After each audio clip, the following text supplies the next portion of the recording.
आशा करता हूं आप सब बहुत अच्छे होंगे। मेरा नाम है सिद्धांत अग्निहोत्री। स्टडी ग्लोस पे आपका बहुत बहुत स्वागत है। दोस्तों, बड़ी इंपॉर्टेंट खबर है। खबर यह है कि अमेरिका का जो पैनल है वो एग्जामिन करने वाला है स्ट्रैटेजिक रोल किसका, अमेरिका का, ताकि चाइना को काउंटर कैसे करें। बहुत अच्छे से बात करेंगे, लेकिन उससे पहले बता दूं कि हमारा बहुत ही शानदार ग्राफिक डिजाइनिंग का कोर्स परसों से शुरू हो रहा है। कल टेलीग्राम ग्रुप बन जाएगा, so make the best out of it.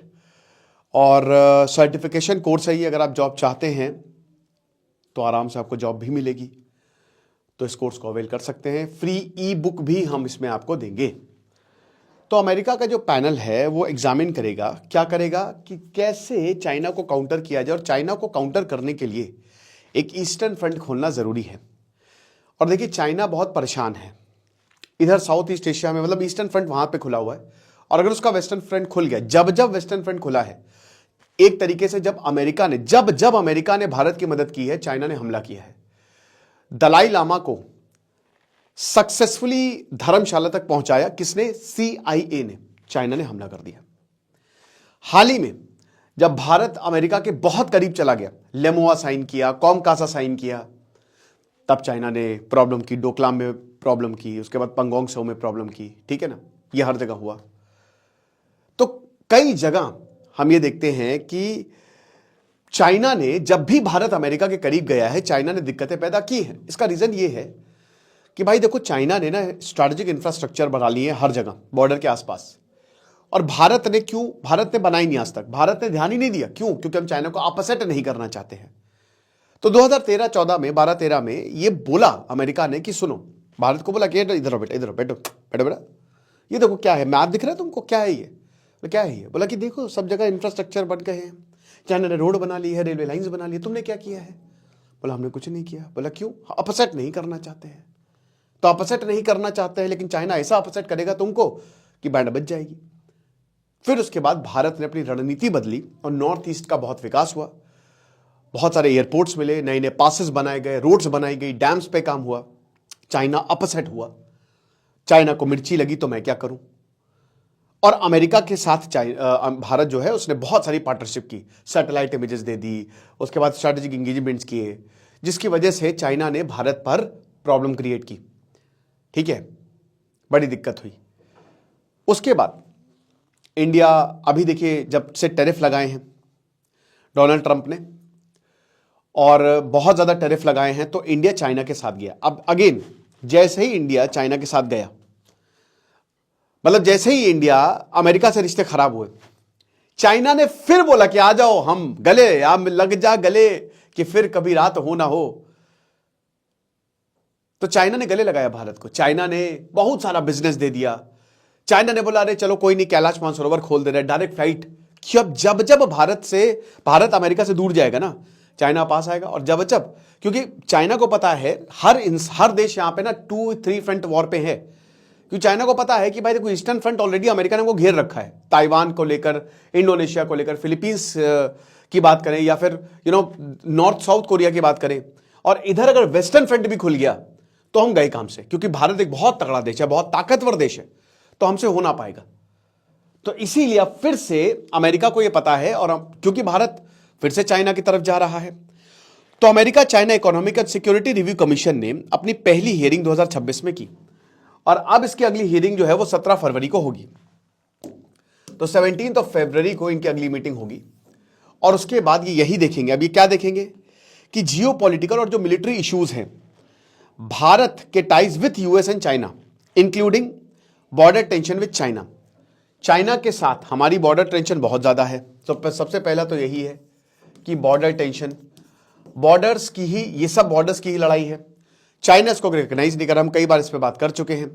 1914 का जो बॉर्डर था, McMahon line, that is not recognisable. China कहता है भाड़ में जाओ, और वो आगे बढ़ता जाता है, हमारी जमीन हड़पता जाता है। किसी भी तरीके से फेंसिंग जरूरी है, प्रॉपर एग्रीमेंट जरूरी है, बट चाइना करेगा नहीं। अब तो अरुणाचल को लेकर भी उसका काफी एग्रेसिव स्टैंड रहा है। और भारत ने भी फिर शसगाम वैली को लेकर एक नया फ्रंट ओपन कर दिया कि शसगाम हमारा है।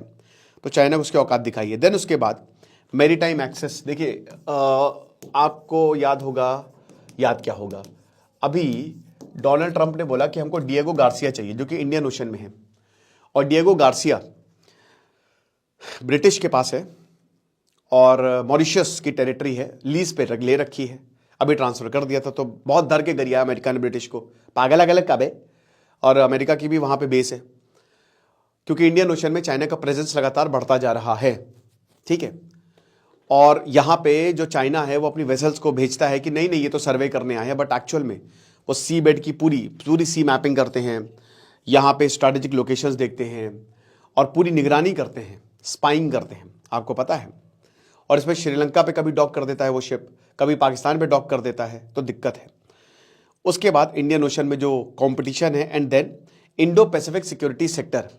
इंडो पैसिफिक सिक्योरिटी जो है एक्टर, मतलब ये चाइना को चाहिए। चाइना यहां पे और भी मजबूत होना चाहता है। एक्चुअली इस एरिया में, ये जो इंडो पैसिफिक पूरा का पूरा एरिया है ना, यहां पे बहुत बड़ा ट्रेड रूट होता है, सबसे बड़ा ट्रेड रूट है ये। यही इंडो पैसिफिक जो है ये चाइना के लिए भी बहुत बड़ा चोक पॉइंट है, उसकी एनर्जी के लिए। भारत यहां पे चोक कर सकता है, तो चाइना अपनी अगेन यहां पे प्रेजेंस ज्यादा बढ़ाता जा रहा है और स्ट्रैटेजिकली ये बड़ा इंपॉर्टेंट है अमेरिका के लिए।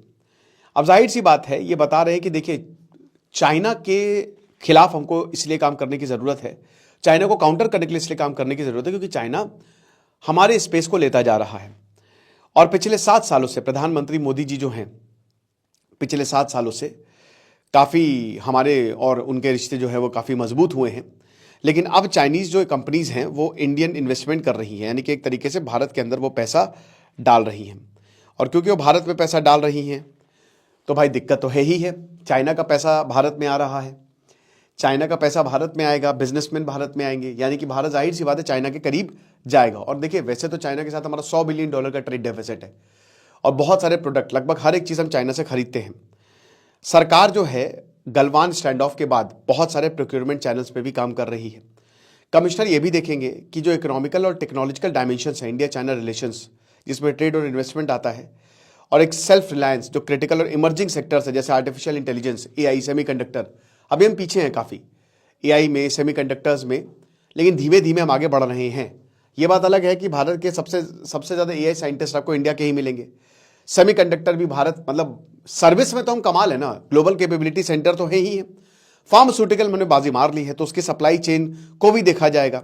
तो इसीलिए लॉन्ग टर्म स्ट्रैटेजिक कंपटीशन जो हमारा बीजिंग के साथ है उसके लिए भारत की ज़रूरत बहुत ज़्यादा है। बट अमेरिका कभी भी इंडिया को वो मदद देगा ही नहीं। देखिए चाइना को बनाने में अमेरिका का बहुत बड़ा हाथ है। चाइना ने सबको धोखा दिया, पहले भारत को धोखा दिया 1950s में कि हम तुम्हारे साथ हैं, तुम संघर्ष करो, कोई प्रॉब्लम नहीं है। हिंदी चीनी भाई भाई पता नहीं क्या क्या बोला गया। उसके बाद अमेरिका को भी इन्होंने ऐसे ही चूरन बेचा। अमेरिका को बोला कि नहीं नहीं हम आपके साथ हैं, आप हमको मदद करिए। तो अमेरिका ने लिटरली चाइना को ट्रेन किया और उसके बाद फिर चाइना उन्हीं के सर पे बैठ गया। तो अमेरिका को लेसन पता है कि भाई बहुत ज़्यादा सपोर्ट नहीं करो, तो इंडिया को भी उतना ही सपोर्ट कर रहा है जितना उतना ही उसके लिए अच्छा है, उससे ज़्यादा वो कभी भी। और इसीलिए अमेरिका पाकिस्तान को सपोर्ट कर रहा है ताकि इंडिया को काउंटर किया जाए। इस तरीके से ये जो पॉलिसी है वो चल रही है। अब जाहिर सी बात है कि देखिए इस समय जियो पॉलिटिक्स पूरी तरीके से बदल रही है। चाइना जो है वो गोल्ड बेस्ड युआन की तरफ जा रहा है। चाइना कह रहा है कि डी डॉलराइजेशन, चाइना के स्टेक्स बहुत बड़े खतरे में हैं। ग्रीनलैंड पे बात हो रही है, वहां पे चाइना के स्टेक्स है। साउथ अमेरिका पे चाइना के स्टेक्स खतरे में आ गए। अमेरिका के डॉलर खतरे में, इसलिए अमेरिका पैनिक कर रहा है। और यहां पे चाइना कह रहा है कि हम दुनिया भर को बोला कि तुम सोना खरीदो, तभी सोने के भाव ऊपर भी जा रहे हैं। हम ऐसे ही डॉलर को खत्म करेंगे। देश जो है वो अपनी ही करेंसी में ट्रेड करना शुरू कर चुके हैं। तो वो भाई टाइमिंग आप देख लीजिए कि कितनी जबरदस्त है। और इसीलिए इसमें जाहिर सी बात है भारत को बहुत फायदा होगा, क्योंकि इससे क्या होगा ना कि जो ट्रेड डील, जो टैरिफ लगाए हैं वो अमेरिका हटाएगा। अगर आपको भारत का साथ चाहिए तो हमारा विकास भी करना पड़ेगा, ठीक है ना। भारत का साथ और भारत का विकास ये दोनों ही आपको करने पड़ेंगे। तो एक तरीके से टैरिफ की बात है और ट्रेड डील्स की बात है वो भी फिर बहुत जल्दी होगी, ठीक है। और इंप्लीकेशंस की बात करें तो आपको पता ही है कि भारत और अमेरिका के रिश्ते अभी तो फिलहाल बहुत अच्छे नहीं है, बट कल मैंने एक लेक्चर लिया था कि ट्रेड डील हो गई है, बस पेपर वर्क करना बाकी है। तो हो सकता है बहुत जल्द आपको ये भी सुनने को मिल जाए, राइट। तो ये चीज़ है। और America US China economic and security review commission, इसको कांग्रेस ने 2000 में बनाई थी नेशनल डिफेंस अथॉराइजेशन एक्ट के अंदर। और वही है कि हर साल ये रिपोर्ट देती है कि चाइना कहाँ तक पहुँचा है, चाइना को काउंटर करने के लिए हमको क्या क्या करना पड़ेगा, ठीक है। 2022 में कमीशन ने ये बोला था, अमेरिका कांग्रेस ने, कि उस जो मतलब कि एक प्रॉपर रिपोर्ट दीजिए ताकि जो अमेरिका के इंटरेस्ट हैं, स्ट्रैटेजिक इंटरेस्ट हैं इंडियन ओशन में, उसमें ध्यान दिया जा सके। बट जब तक इन्होंने बोला तब तक चाइना वहाँ पे आ गया था। अब जाहिर सी बात है कि इसमें क्या क्या इंक्लूड है। सबसे पहली बात तो इनहांसिंग डेवलपमेंट, पूरे इंडियन ओशन का जितना हो सके अमेरिका के इंटरेस्ट के साथ डेवलप करो। अमेरिका की इकोनॉमिक एक्टिविटी जितनी ज्यादा हो उतना अच्छा है। फ्रीडम ऑफ नेविगेशन, आराम से शिप जो है वो जा सके, किसी की रोक टोक ना हो। पार्टनर्स जो हैं, कौन कौन से पार्टनर्स चाहिए, और ये जो सिक्योरिटी चैलेंजेस हैं, जैसे भारत सबसे बड़ा पार्टनर है भाई, चाइना जो बुली करता है तो बाकी देश भारत की तरफ देखते हैं क्योंकि अमेरिका बहुत दूर है यहां से। फिर अमेरिका के जो एलाइज है, जापान हो गया, ऑस्ट्रेलिया हो गया, क्वाड देखिए is literally dead now, quad में तो कोई बातचीत ही नहीं हो रही है। फिर उसके बाद नेटो एलाइज है जिसमें यूके और फ्रांस आ जाता है, ताकि रूल बेस्ड ऑर्डर जो है वो बना रहे। और जब हम रूल बेस्ड ऑर्डर की बात करते हैं तो it is American and European based order, हमेशा याद रखिएगा ये चीज, ठीक है ना। तो ये है, देखेंगे क्या होता है दोस्तों। अच्छी बात है, जितना ज्यादा भाई हम चाइना को काउंटर करेंगे उतना ही अच्छा हमारे लिए होगा। बाकी ग्राफिक डिजाइनिंग का बहुत ही शानदार कोर्स है, इसकी क्लासेस परसों से शुरू होगी, सर्टिफिकेशन कोर्स है, डिस्क्रिप्शन कमेंट बॉक्स में लिंक है। Thank you so much.